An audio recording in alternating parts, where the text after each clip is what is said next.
नमस्कार दोस्तों, story world channel में आप सबका स्वागत है। आज की कहानी है कन्यादान।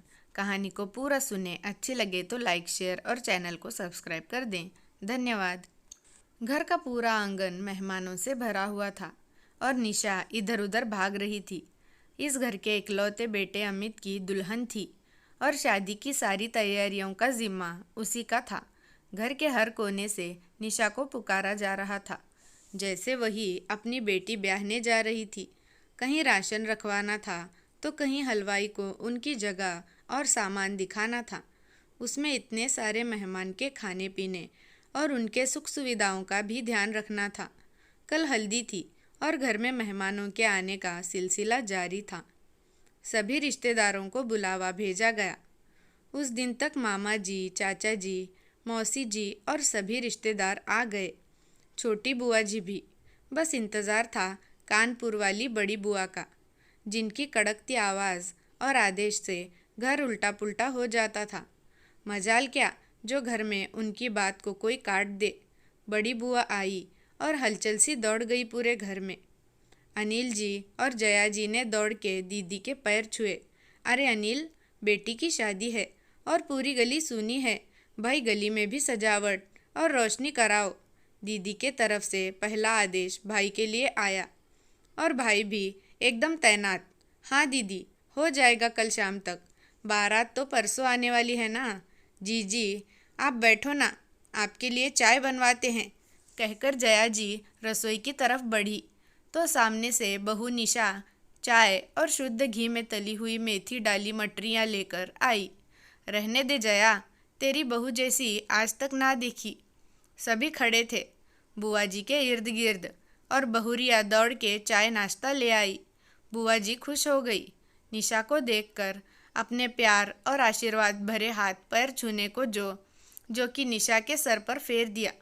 बहुरिया बस एक लल्ला या गुड़िया का मुख देख ले, ये बुआ तो ईश्वर से कोई शिकायत नहीं होगी।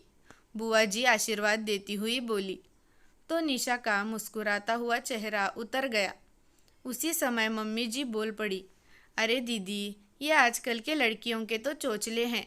बताओ, शादी के 10 साल होने जा रहे हैं और अभी तक गोद सूनी ही है। अरे इतने आराम से कैसे हो बहू, डॉक्टर को तो दिखाओ। मामी के कड़वे बोल ने तो जैसे निशा के सब्र का बांध ही तोड़ दिया और सभी रिश्तेदार अपने अपने विचार रखने लगे, बिना ये देखे कि निशा पर क्या बीत रही है। निशा अपने आंसू रोक नहीं पा रही थी। वो अपने कमरे की तरफ बढ़ी। पति अमित ने सब देख लिया था। पीछे वो भी गया। वहाँ पहुँचा तो देखा निशा की आंखों में आंसू थे और अमित को देखकर जल्दी से उन्हें पोंछकर मुस्कुराने लगी। निशा, चलो बाहर, मैं बता देता हूँ सबको। कमी तुम्हारे में नहीं, मेरे में है। तुम्हारा कोई दोष नहीं। चलो, बहुत बर्दाश्त कर लिया तुमने, अब और नहीं। नहीं नहीं, कहीं नहीं जाना। मुझे बस तुम्हारा साथ चाहिए, कोई बच्चा नहीं चाहिए मुझे। ये तो बस यूं ही, जानते हो ना कितनी जल्दी आंसू निकल आते हैं। खबरदार, जो कुछ भी किसी से कहा, मैं कुछ भी सुन लूँगी तुम्हारे लिए। और प्रॉमिस, अब तुम मेरी आंखों में आंसू नहीं देखोगे। अमित ने अपने आंसुओं को पोंछते हुए निशा को अपने सीने से लगा लिया। बाहर दरवाजे पर खड़ी बुआ सास ने सारी बातें सुन ली थी। वो आई थी मीनाक्षी को कच्ची हल्दी देने, जो कानपुर से लेकर आई थी, जिसको पीस कर हल्दी लगने वाली थी बेटी को। ये सब सुनते ही उसका सीना धक सा हो गया। धीरे से अपने पांव पीछे खींच लिए, जया जी को कमरे में ले गई। दरवाज़ा बंद करके पूछा तो उन्होंने भी स्वीकार किया। दूसरे दिन हल्दी का सारा काम निशा ने संभाला हुआ था। दुल्हन को हल्दी लगाने के समय पंडित जी ने माता पिता को हल्दी लगाने को बुलाया। बुआ जी ने निशा और अमित को आगे कर दिया। सारे रिश्तेदार आश्चर्यचकित थे। अरे क्या देख रहे हो, 10 साल की थी प्रिया जब निशा ने इस घर में कदम रखा था, और जब भी हम इस घर में आए हमने तो प्रिया को निशा के इर्द गिर्द ही पाया।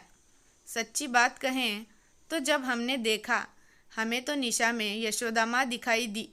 बहुरिया ही इसकी सच्ची माँ है। क्यों जया, हमने कुछ गलत कहा हो तो कहो। बुआ जी की बात का जवाब देते हुए जया जी भी बोली, ना जीजी, आपने कुछ गलत नहीं कहा।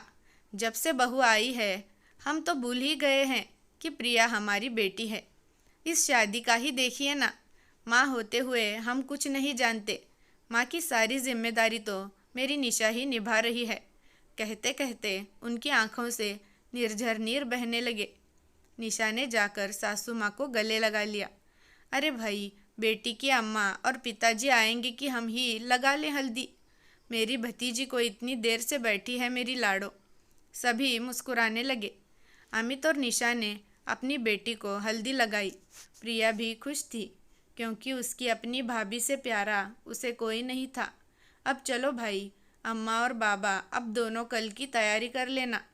आप दोनों को कन्यादान भी करना है। और अमित सुन, कल तुम दोनों को व्रत भी रखना होगा, समझा ना बेटा। दोनों मुस्कुराने लगे। अचानक अमित छत पर चला गया। निशा भी पीछे से गई क्योंकि उसने देख लिया था कि अमित की नाक से पानी आ रहा था, क्योंकि जब वो आंसू रोकता था तब नाक से पानी आता था।